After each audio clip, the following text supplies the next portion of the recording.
मध्य प्रदेश के इंदौर शहर में व्यापारी राजा रघुवंशी की हत्या का मामला अब और भी चौंकाने वाला होता जा रहा। इस केस में हर दिन नए राज खुल रहे हैं। बताया जा रहा है कि सोनम की शादी में राजा के परिवार ने उसे लगभग 16 लाख रुपए के गहने दिए थे। राजा के भाई विपिन रघुवंशी ने बताया कि हनीमून ट्रिप के समय सोनम ने राजा से खास तौर पर कहा था कि वो सोने की चेन, अंगूठियां और ब्रेसलेट पहनकर आए, लेकिन राजा की हत्या के बाद ये सभी गहने गायब हो गए। इनमें से कुछ गहने पुलिस को रतलाम में बरामद हुए, जो कि शिलोम जेम्स नाम के व्यक्ति के घर से मिले। इससे पुलिस को शक है कि हत्या के पीछे गहनों का लालच भी एक वजह हो सकता है। इस केस की जांच कर रही शिलोंग पुलिस ने इंदौर और रतलाम में कई जगहों पर छानबीन की। इस दौरान ये भी पता चला कि सोनम के पास 2 मंगलसूत्र हैं। एक उसे राजा की शादी में मिला था और दूसरा राज कुशवाहा ने दिया था। पुलिस को अब शक है कि सोनम और राज ने शायद पहले ही शादी कर ली थी और राजा को सिर्फ एक मोहरा बनाकर इस्तेमाल किया गया।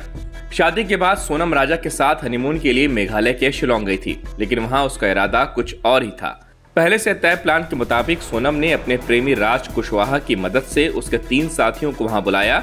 फिर तीनों ने मिलकर राजा की एक धारदार हथियार से हत्या कर दी और सोनम ने उसके साथ मिलकर राजा का शव खाई में फेंक दिया।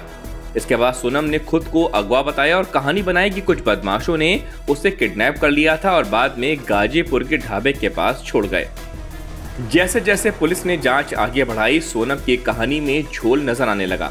पुलिस को शक हुआ कि आखिरकार जांच में खुलासा हुआ कि राजा की हत्या एक सुनियोजित साजिश थी, जिसमें सोनम और उसके प्रेमी राज के अलावा कुछ और लोग भी शामिल थे। पुलिस ने सोनम, राज कुशवाहा और उसके 3 साथियों को गिरफ्तार कर लिया।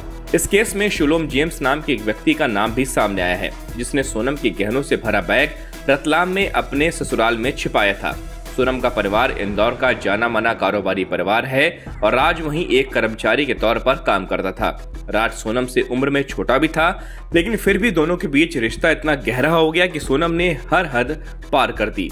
शादी के बाद भी वो राज के संपर्क में रही और आखिरकार दोनों ने मिलकर राजा को खत्म करने की साजिश रच डाली।